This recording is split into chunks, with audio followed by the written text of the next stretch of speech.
A lot of this isn't going to make sense to you, and I'm sorry about that. I'm just going to start at the beginning, with the house.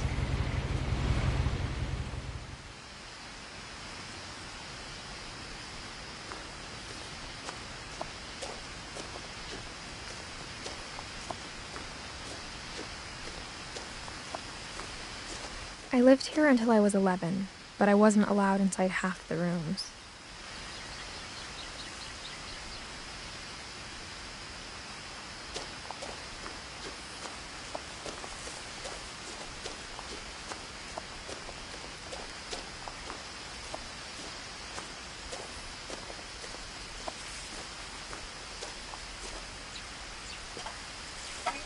Inside the mailbox were bills from 7 years ago, marked urgent, open immediately.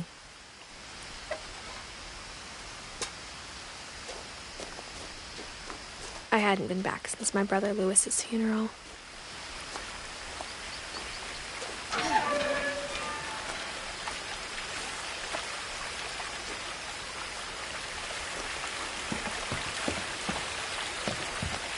In her will, my mother left me a key, but didn't tell me what it unlocked. Maybe she thought I'd know, or she thought the mystery would be enough to bring me back.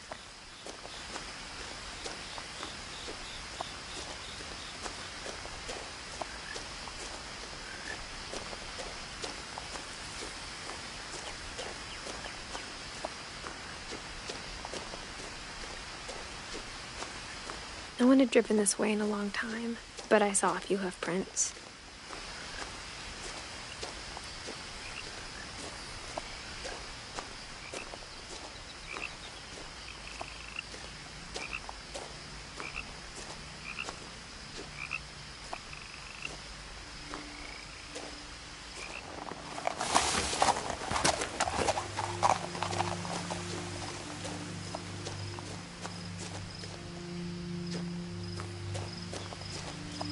The truth is, even after I inherited the house, I never thought I'd come back to it.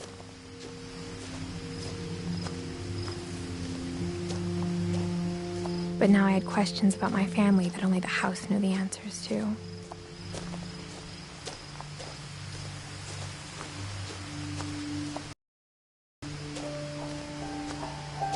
The house was exactly like I remembered it, the way I'd been dreaming about it.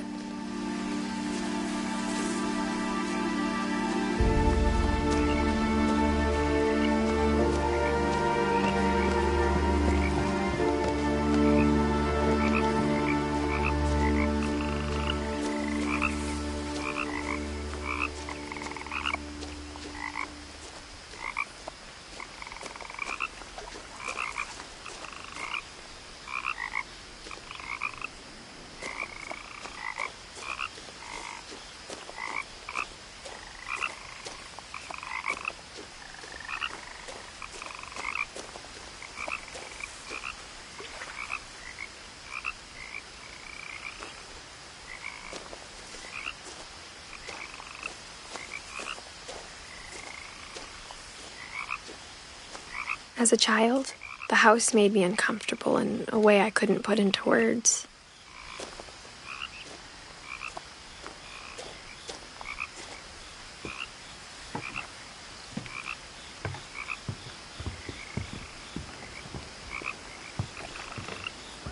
I asked Edie once about the dragon in the pond. She said it had killed her husband. I was 6. It seemed like an odd joke to me, even then.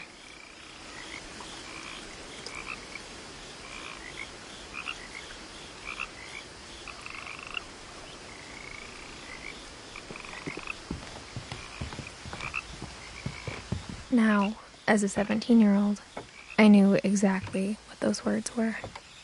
I was afraid of the house.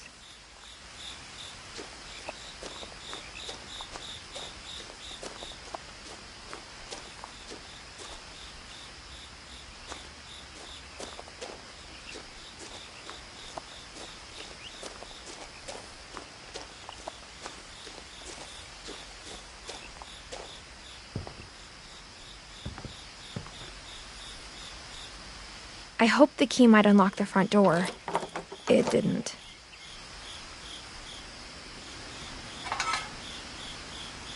Looking in, I felt like the house itself had been waiting for me.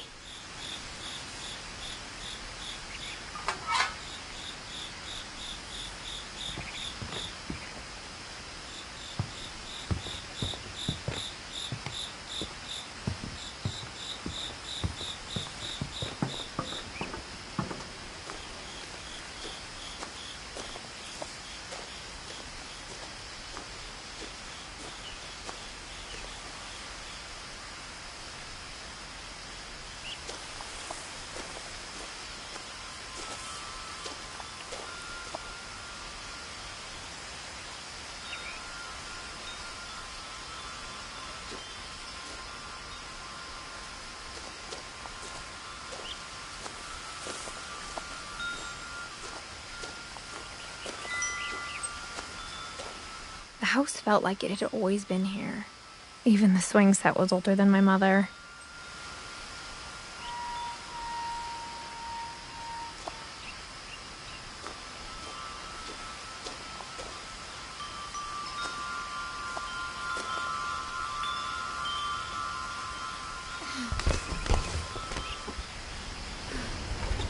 Crawling through the doggy door used to be a lot easier when I was 11.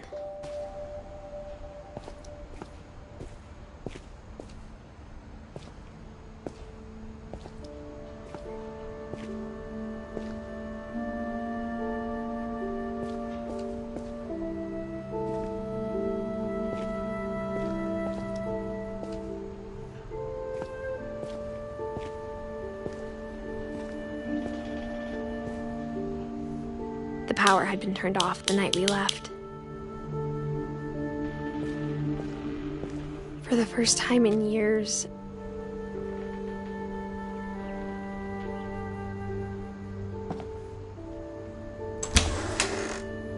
I felt like I was home. But instead of a family, there were just memories of one.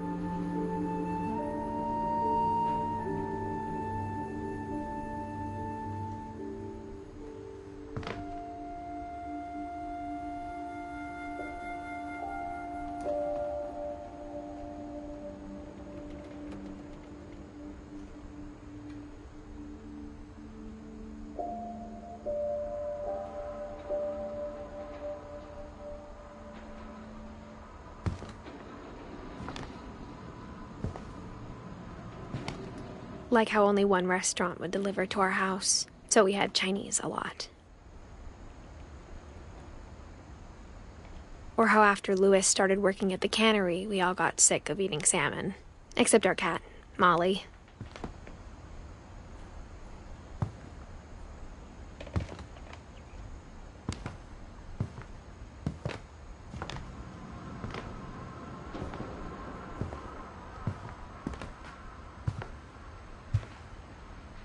The table was still a wreck from the night we left.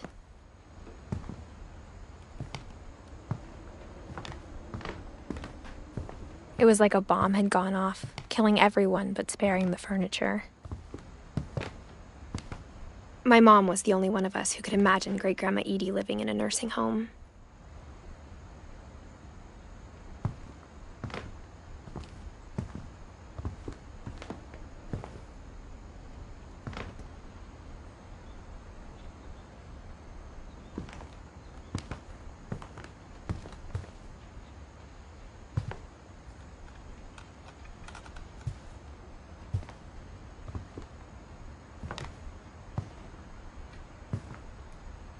Nothing in the house looked abnormal. There was just too much of it, like a smile with too many teeth. Even the fireplace had a story. Edie told me the bricks came from the original house, after it sank.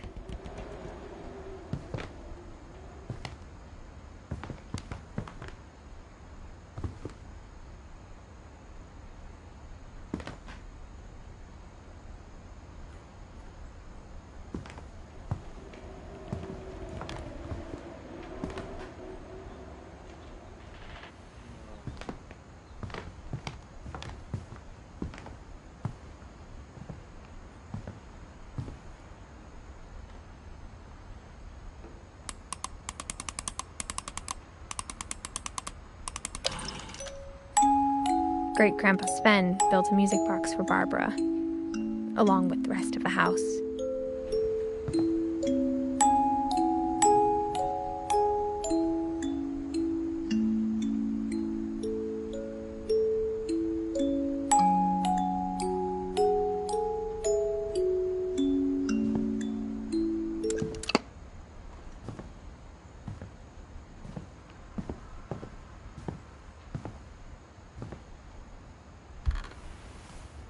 Edie told me once that every Finch who ever lived is buried somewhere in the library.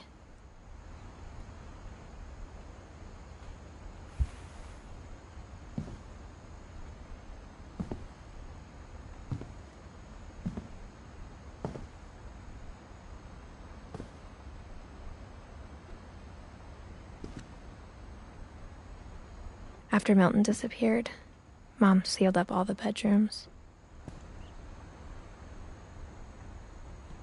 Then Edie retaliated and drilled peepholes.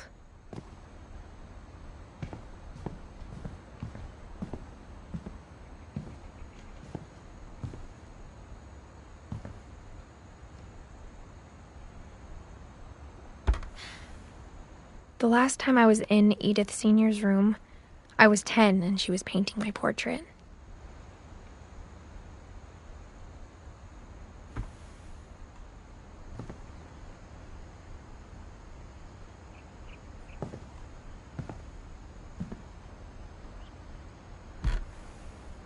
As a kid, I just assumed every house had peepholes and sealed rooms you weren't allowed inside of.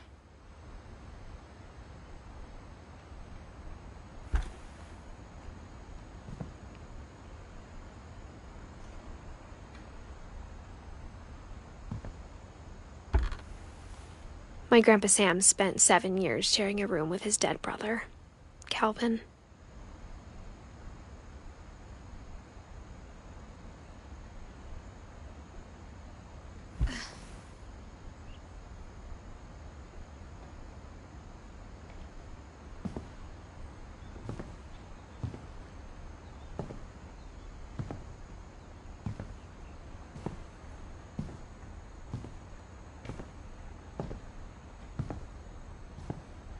Whenever people ask me about my family, the first thing they always want to know about is Barbara.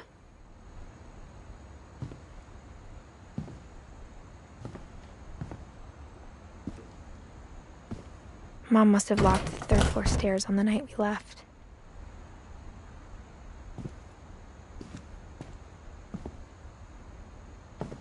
Edie's father, Odin, built the original house.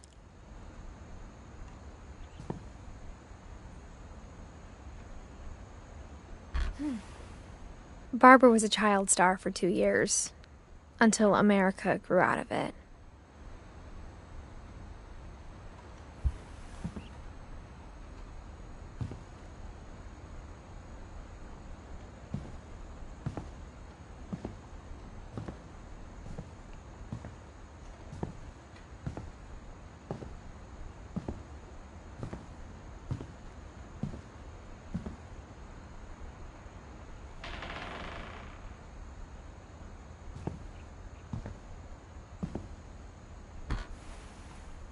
Molly always seemed like a girl I could imagine being friends with, if she hadn't died in 1947.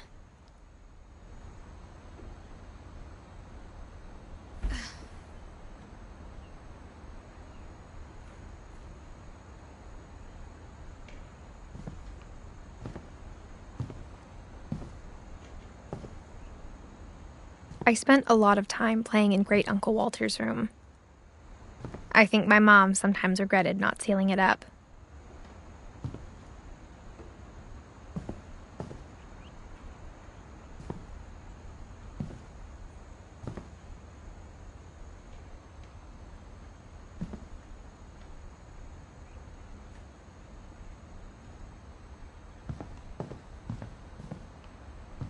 Lewis told me there were secret passages, but I never believed him.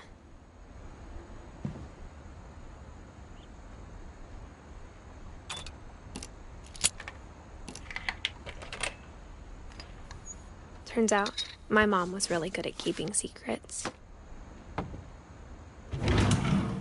Now it was time to find out what my mom had been afraid of.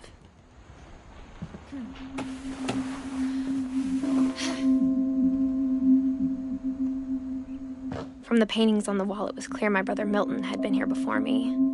Reading this, maybe it sounds like I had a plan.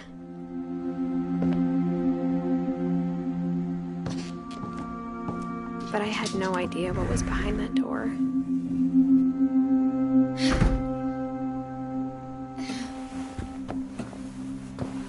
Just like I had no idea where all this was gonna lead.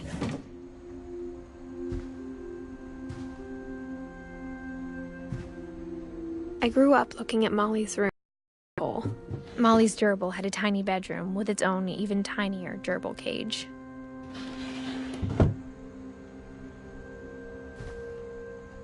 Being inside for the first time, I felt like I'd stepped behind a painting.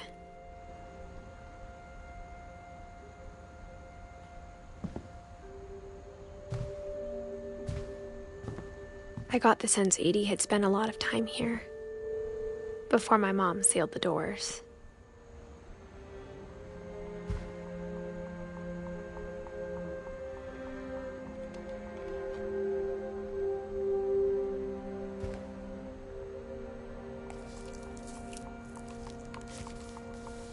December 13th, 1947.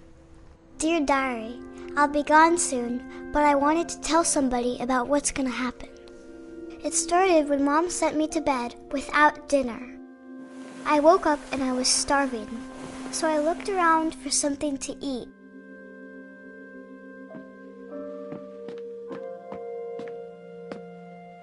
My Halloween candy was all gone.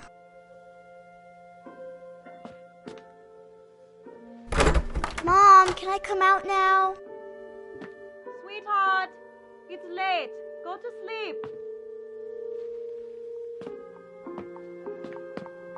The gerbil food was dry, but I didn't mind it.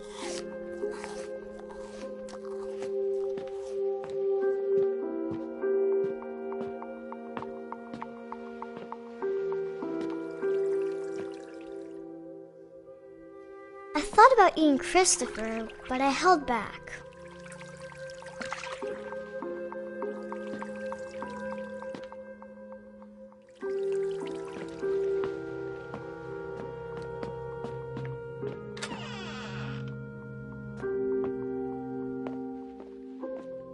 I kept eating and eating.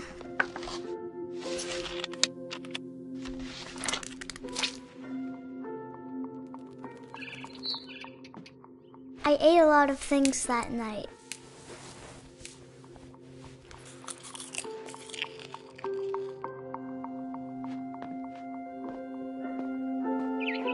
Then I heard chirping outside my window. It was a barn swallow going back to her nest. I reached out for her.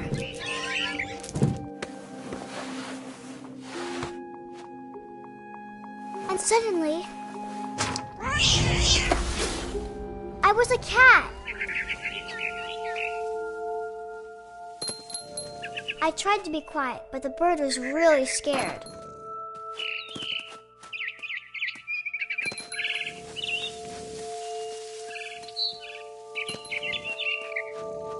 Mom and Dad didn't even look at me.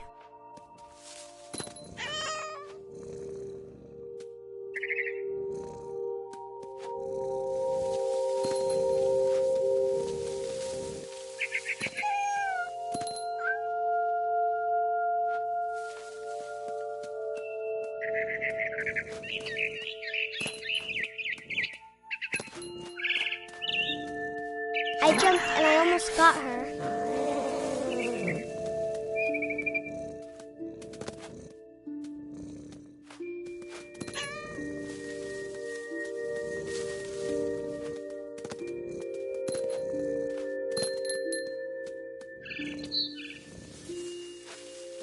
I could tell she was getting really tired. Now I was up in the big tree. I promised Dad I wouldn't climb it anymore. All I cared about was eating that mama bird. I gobbled her up. and suddenly I was an owl. First, all I heard was the wind. Then I heard little teeth nibbling in the grass.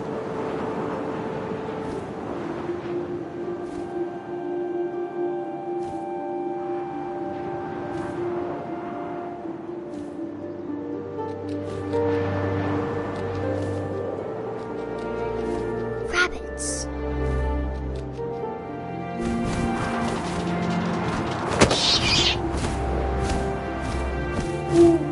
I imagined his face looking up and seeing mine through my talons. I swallowed him up, and I didn't chew one bit. Then I flew off to find something bigger.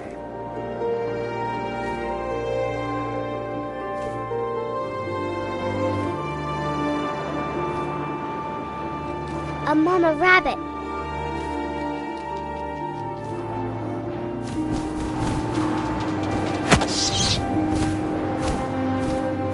She was almost too big to carry. I started choking, but I couldn't stop eating. And suddenly, I was a shark.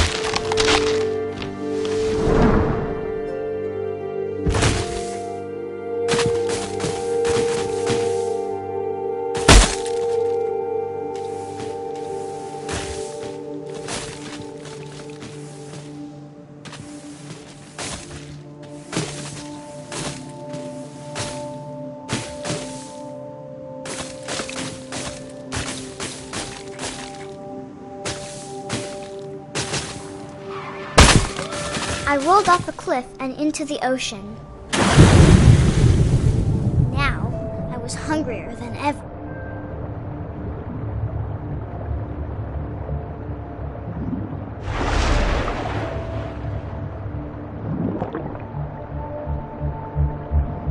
I wanted fat, juicy seeds.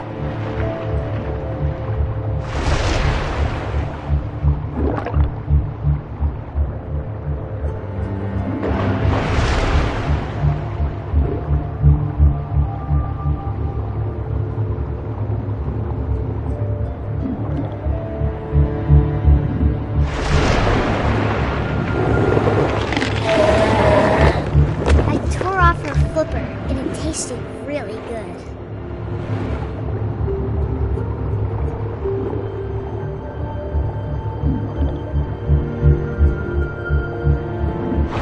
Grabbed on tight. When I was so hungry, I jumped out of the water. When I opened my eyes, everything had changed.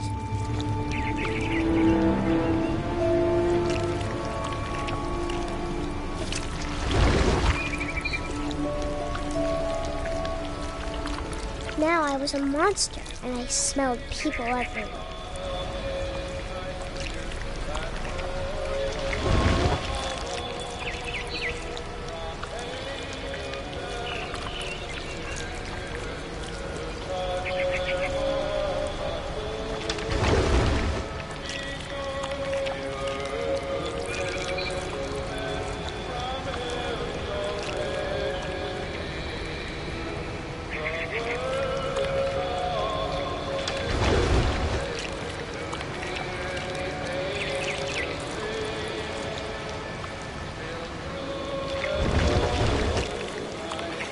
I was big, but I moved real quiet.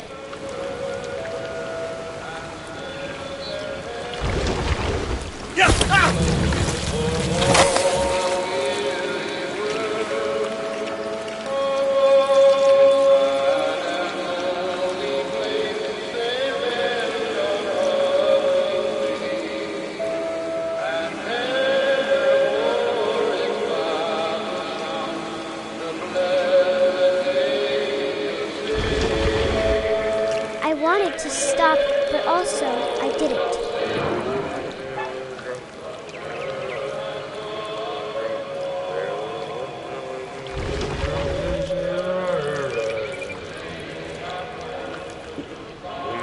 Belly was rusty, his belly was rusty, his belly was rusty, razor. What shall I do with a drunk sailor?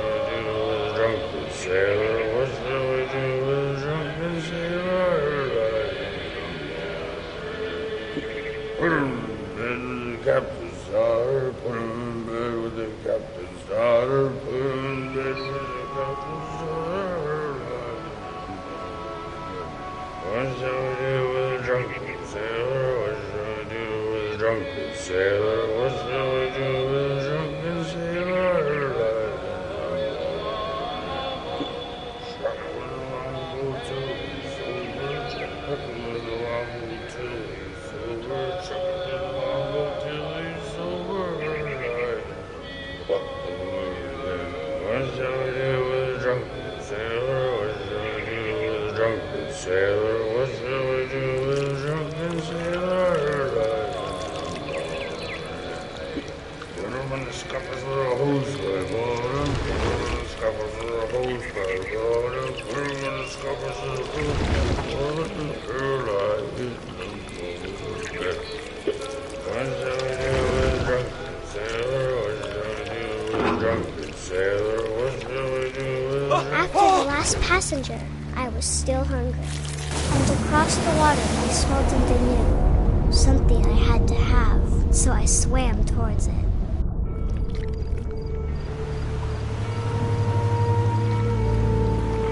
I slithered onto the sand, and the good smell went into an old pipe.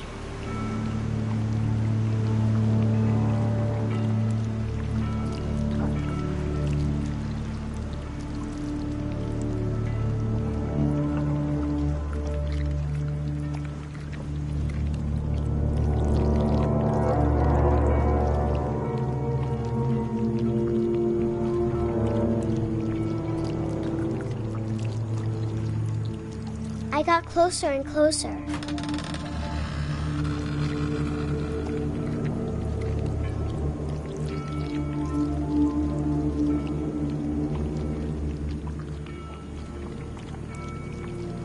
All my stomach started growling. And suddenly, I was me again. I held my breath for a long time, but I couldn't hear anything. I think it's waiting for me to fall asleep. But it's not going to wait much longer. It needs to feed, and we both know I will be delicious.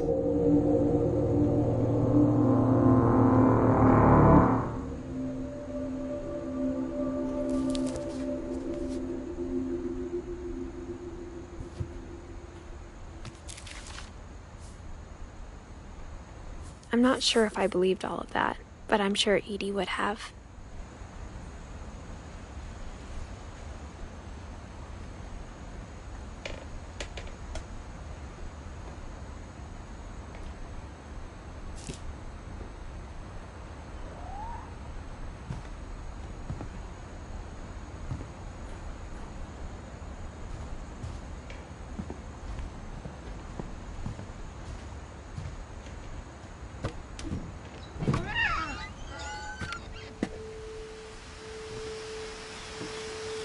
This will be obvious later, but my mom never told me any of these stories. Edie would have, but Mom didn't like bringing up the past. Though, when we adopted a stray kitten, she was the one who named it Molly.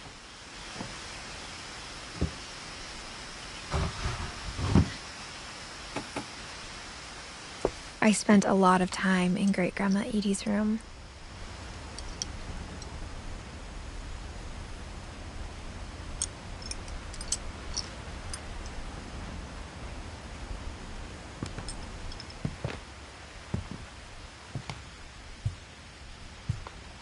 Louis died a week before we left, but Edie had already started to memorialize him.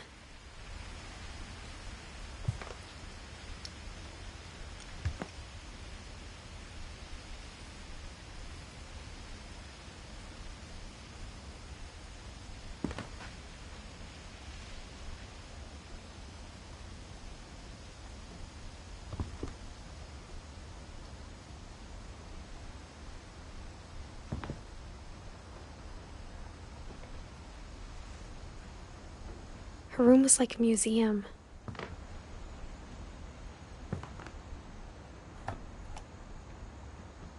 For 500 years, the Finches have been famous throughout Norway for their fortune. and misfortune. Odin Finch buries the latest victims of the family curse, his wife Ingeborg and their newborn son, Johann. On January 7th, 1937, he set sail with his family and his house, hoping to leave the curse behind. But 40-foot waves off the coast of Washington send the house and Odin to the bottom of the sea. Odin's daughter Edie, with husband Sven and baby Molly, step ashore on their new home, Orcas Island. Odin Finch is the first to be buried in the new family cemetery. His daughter Edie is already dreaming of a new Finch house.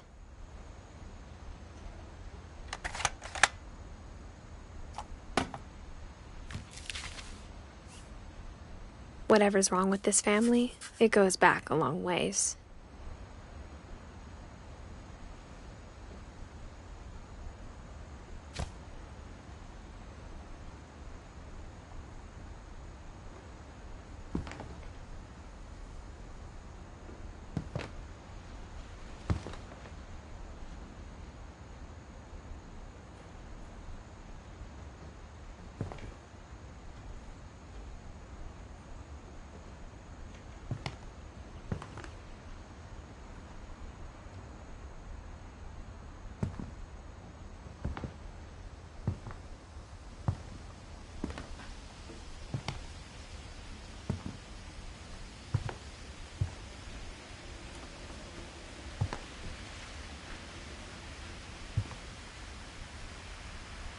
Edie gave a big interview about a mole man living under the Finch house. My mom was furious.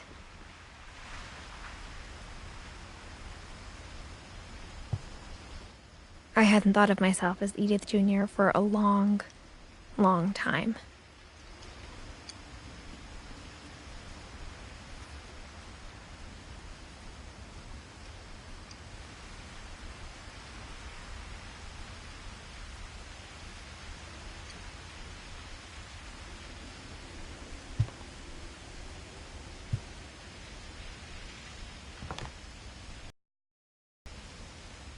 One summer, they evacuated the island, but Edie refused to go. For a few weeks, she was a celebrity.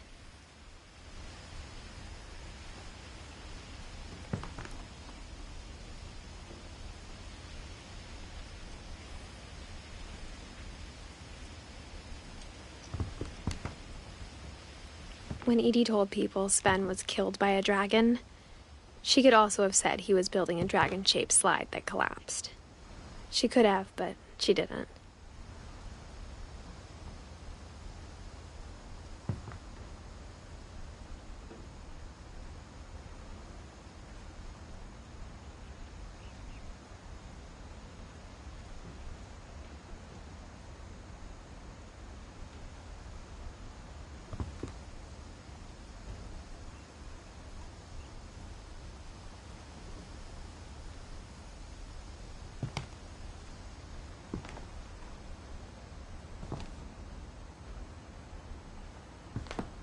Even in her 90s, sometimes Edie seemed a lot younger than my mother.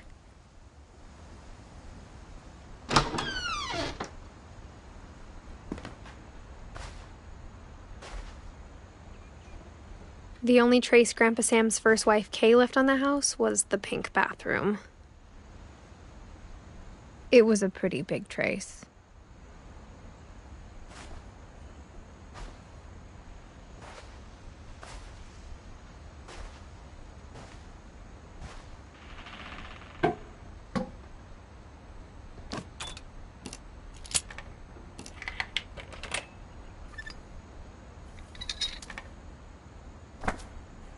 There's a secret in this bathroom. It's in the last place you would look. It isn't in the cupboard. It's hidden in this book.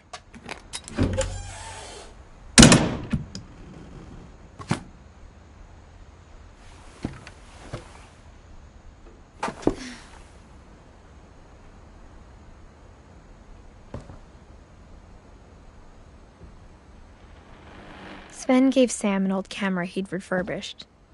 He never put it down.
I knew Grandpa Sam had a twin,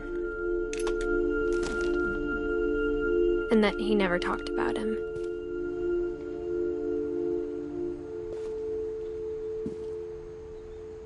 I guess my grandpa didn't like history any more than my mom did.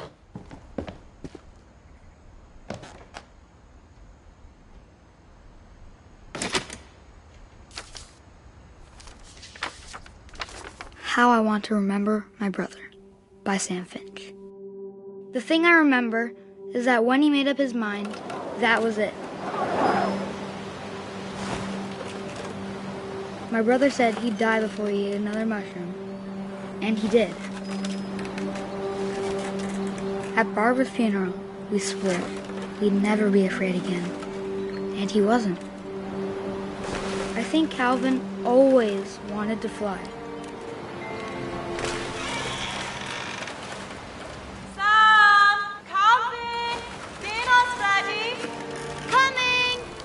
But that day, he finally made up his mind to do it.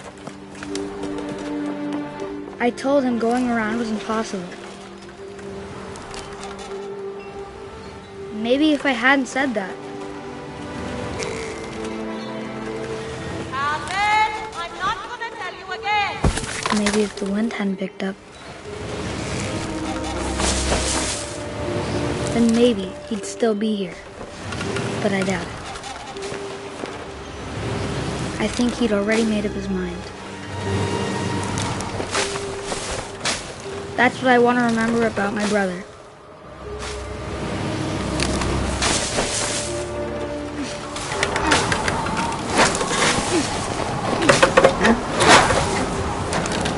The day he made up his mind to fly. And he did.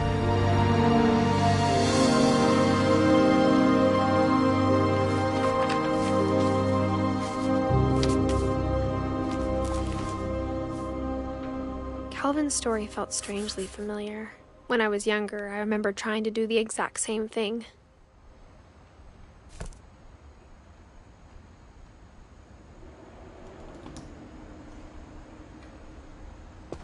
After the funeral, Edie roped off Calvin's half of the room.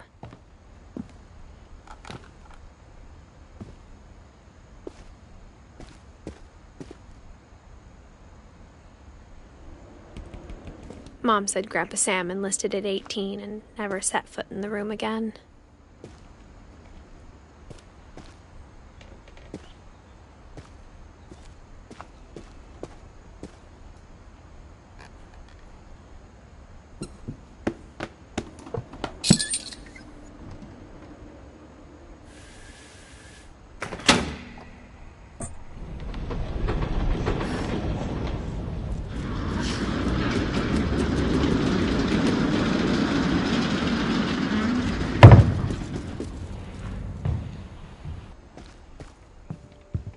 The passages were a pretty tight fit.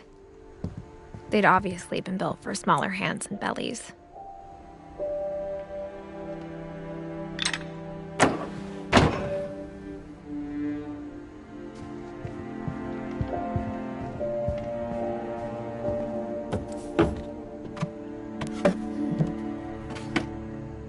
Growing up, I always thought of Barbara as a child star.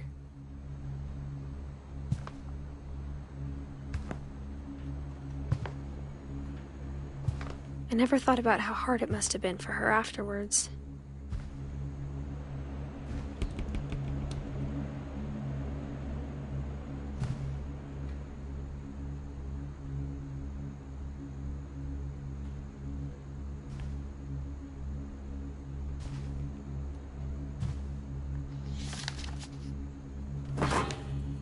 Of all the stories people wrote about Barbara's death, I'm surprised Edie saved this one.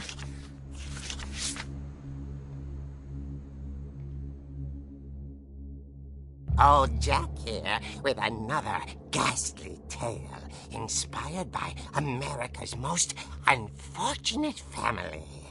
I'm calling it The Surprise Ending of Barbara Finch.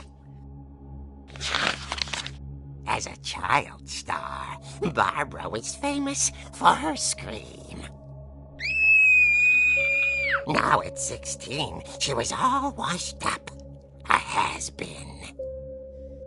But in a lucky break, she'd been asked to perform her signature scream at a local convention for monster movie fans. It was just the boost her career needed. Unfortunately, her scream hadn't aged well. Getting better. I think you just need the right motivation. Her biggest fan and current boyfriend, Rick, was about to demonstrate when... Now that was a great scream. It was Barbara's father, Sven. He'd slipped into a table saw and had to be rushed to the emergency room. So Barbara got stuck babysitting her youngest brother, Walter. Her convention comeback was cancelled. Okay, I'm hearing frustration, but I'm not hearing terror. What if I tried... A gang of hoodlums in Halloween masks have been terrorizing Orcas Island tonight. Police are urging residents to...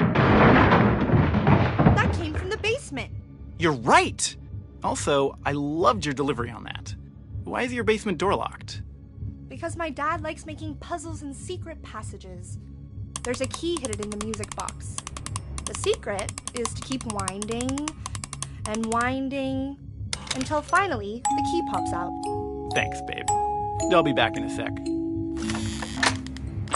20 minutes later, Rick hadn't returned. So Barbara went to look for him, right on cue. She reached for the music box.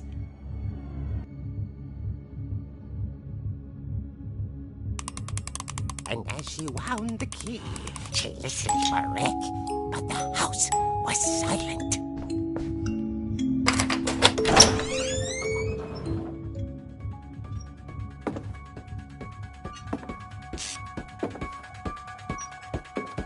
She found Rick's crutch and imagined the worst.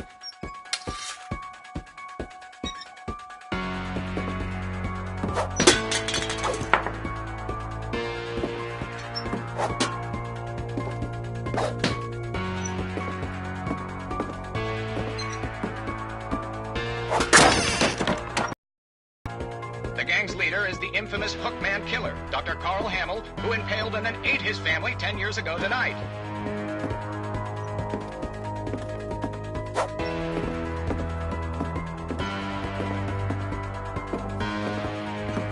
The old fridge rattled and grew still.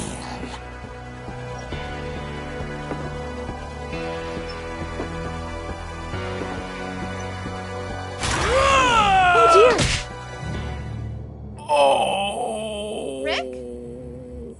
Barb, relax. I was just trying to scare you to help you find your scream. Well, I'm not scared, Rick. I'm furious. Then act furious. All I'm getting from you now is that you're hurt and confused and you're...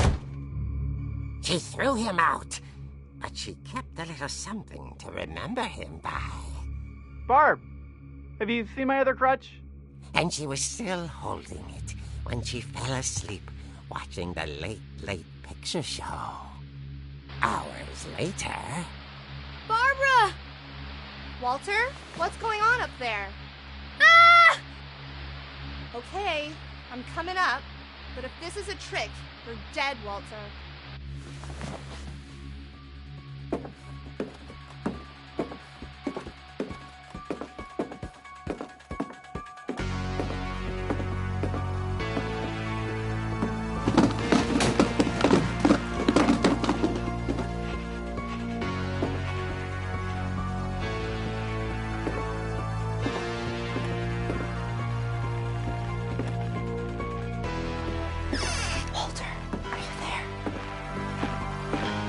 Walter had vanished, but his bedside radio was still on. Orcas Island police describe the man as 6 feet tall, with a steel hook for a hand. Residents are urged to lock all doors and windows and notify the police of any suspicious activity. Barbara turned, saw the hook man, and was speechless. He was quite smashing. And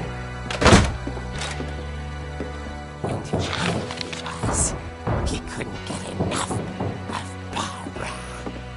Okay, Barbara, there's gotta be another way out of here. That night, she played her part beautifully.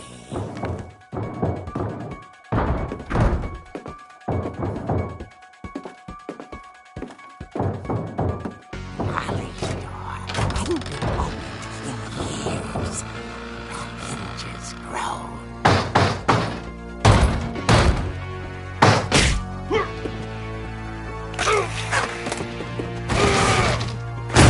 He wasn't moving, but she sensed the story might not be over yet.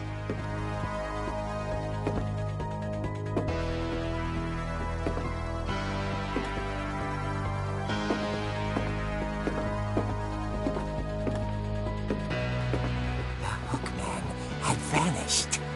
She listened for his breathing, but all she heard was...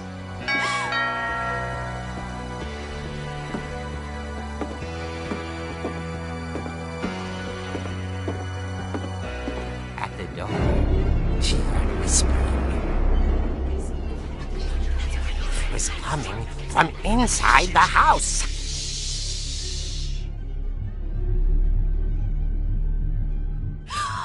Oh dear. The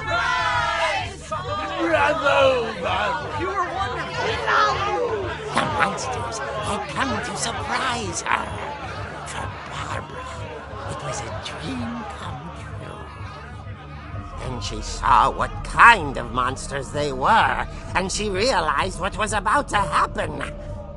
She was going to be famous. And with her final breath, Barbara Finch gave the performance of her life.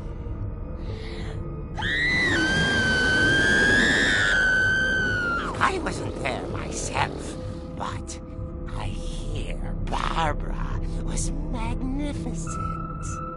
Poor girl. She had a taste for stardom. But unfortunately, so did her fans. Of course, the police blamed it all on poor Rick, who disappeared the same night. And little Walter? Hiding under his bed the whole time. He took it all pretty hard, but that's another story. As for Barbara, tucked inside the music box is all they ever found of her. Her ear. Now that's what I call a real eerie tale.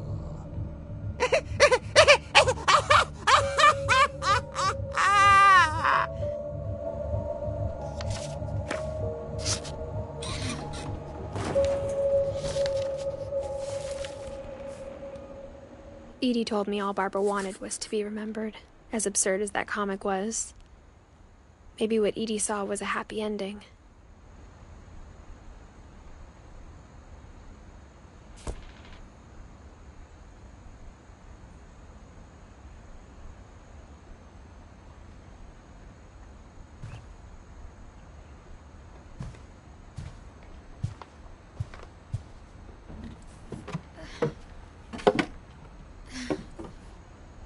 I guess now I know why Mom didn't like me playing with the music box.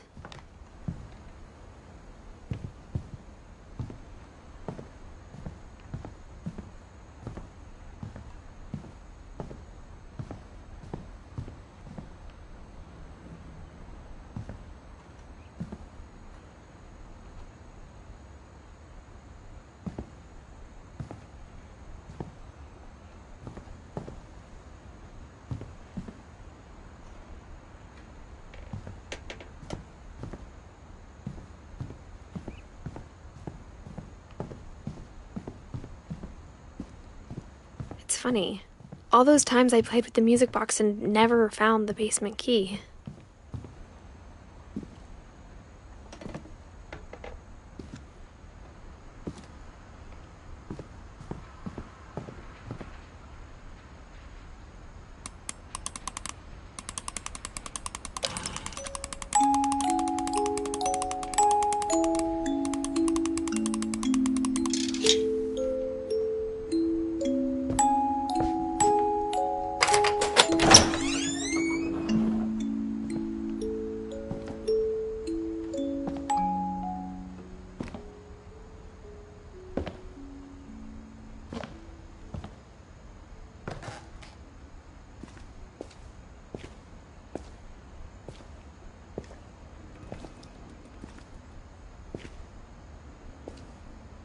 Mom said the basement was off limits, unless I wanted another tetanus shot.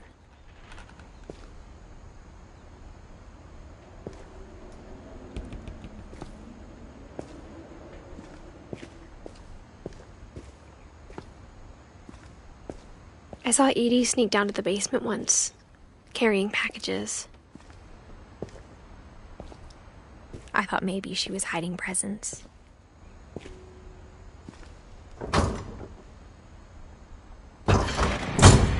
It turned out she was hiding a lot more than that.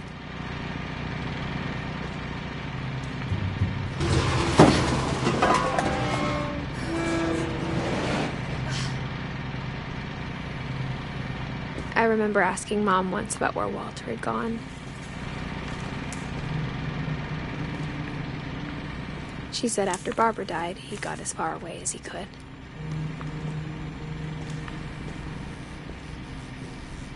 If there's a pattern in all these stories,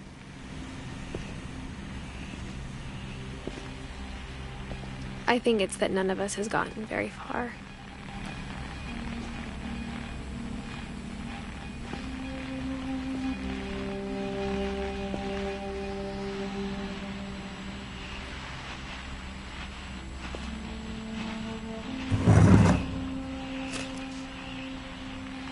Goodbye, everyone. I can't believe I've been down here for 30 years. On that first day, after the shaking started, I didn't think I'd survive a week.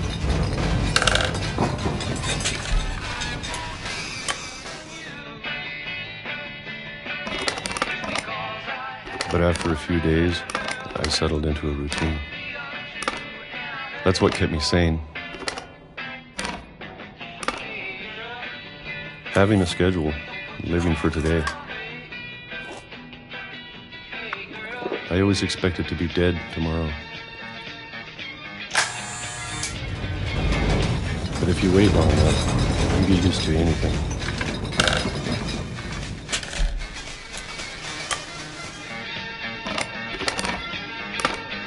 Even a monster on the other side of the door starts to feel normal.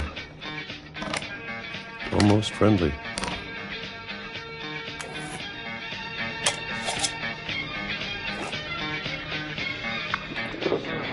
And then one day, everything just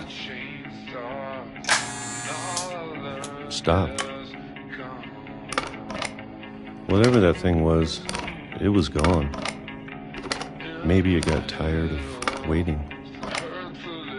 Or maybe I just got tired of being afraid.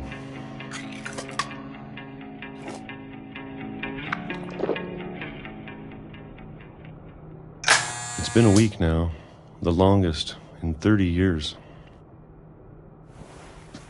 I'm done waiting. I have to leave while I still can.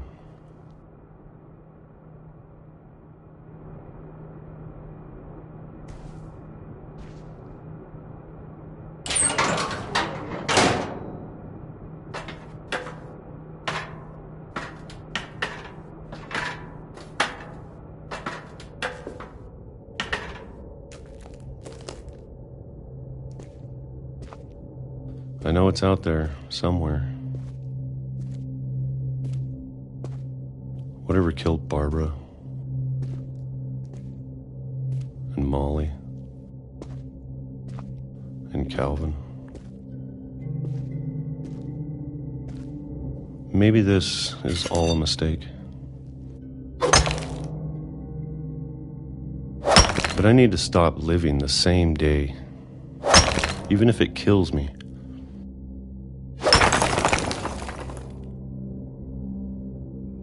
Whatever's out there, I want you to know I'm ready for it. I'm going to appreciate all of it, especially the food. I don't mind if I only have a year left, or a month, or a single week. I'd be happy with one more day. I can already imagine the sun on my face.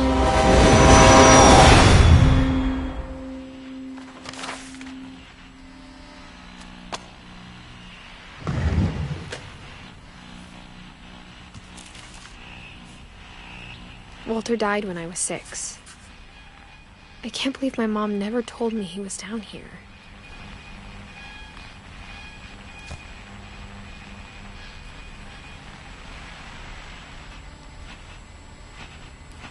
I'm sure my mom was trying to protect me.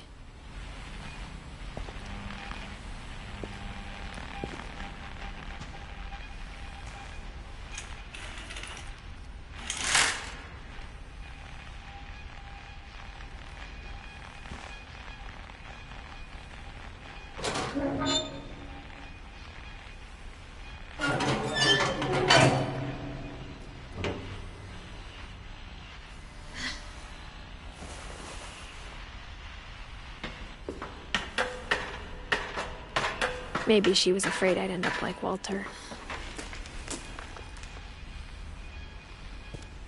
But if she never told me about an uncle under the house,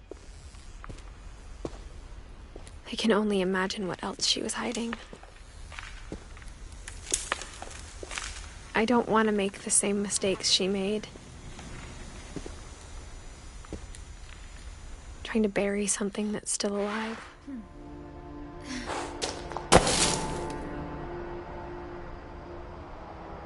Now that there's only one of us left, or maybe 2,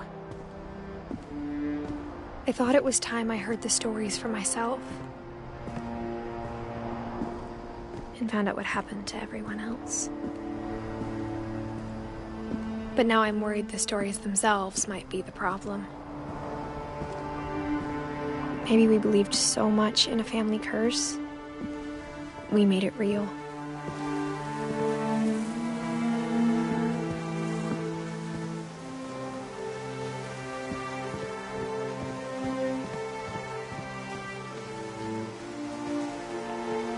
I don't know if I should even be writing this.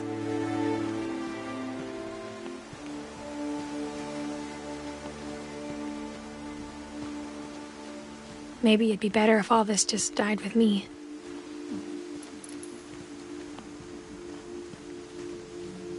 But I thought you should know about your family.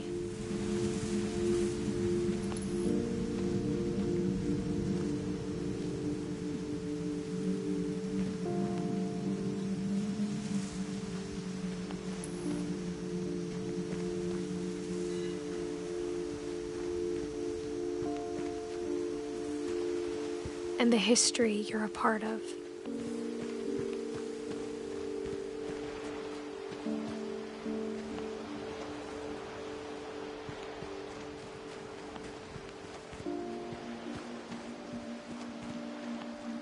Though to be honest, I feel as lost as you probably do right now. I think the people in these stories believed them, for what that's worth.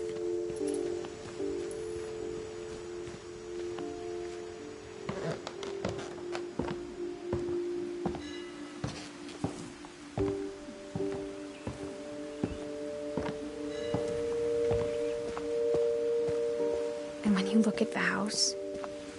It had that history of imagination and stubbornness and madness. any of it seems possible.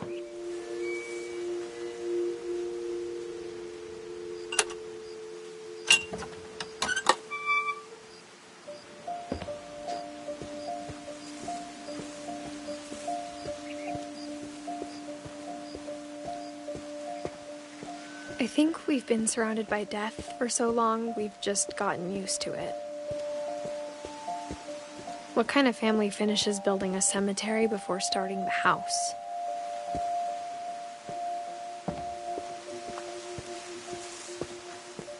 It's embarrassing for me to admit this, but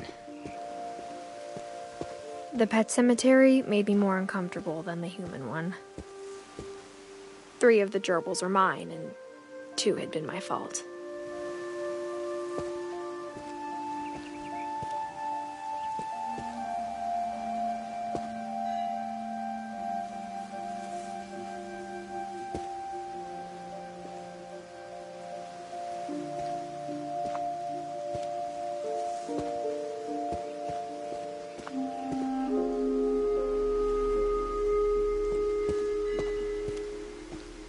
Sven built the house, but it was Edie who designed the cemetery.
I'm sure Odin's monument had been Edie's idea.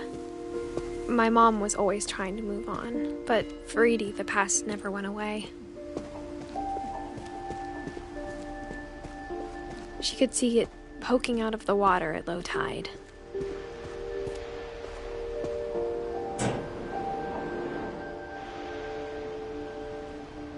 Edie said she dreamed about the old house every night.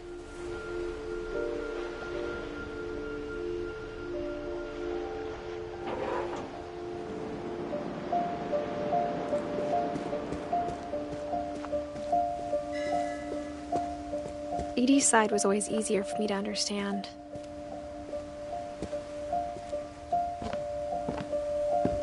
But the older I get, the more I can see where my mom was coming from. Her dad had been pretty strict, but it wasn't enough to save her brothers. She was just trying to do better.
She lost 2 of her brothers, just like I did. I get why she tried so hard to protect us. We never found Milton's body, so my mom insisted we were putting up a monument, not a tombstone.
There's so many things I wish I could ask my mom now. Part of me thinks this is what she wanted all along. For me to come back someday and find everything out for myself.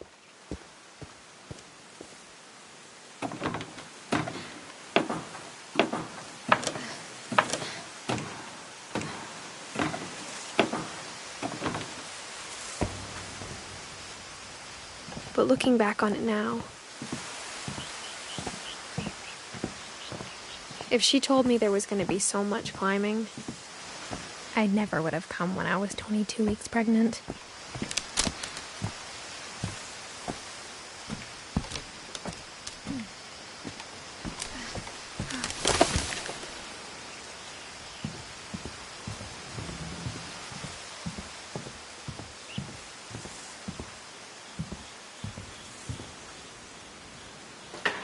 I never met Grandpa Sam, but I think he and my mom had a lot in common.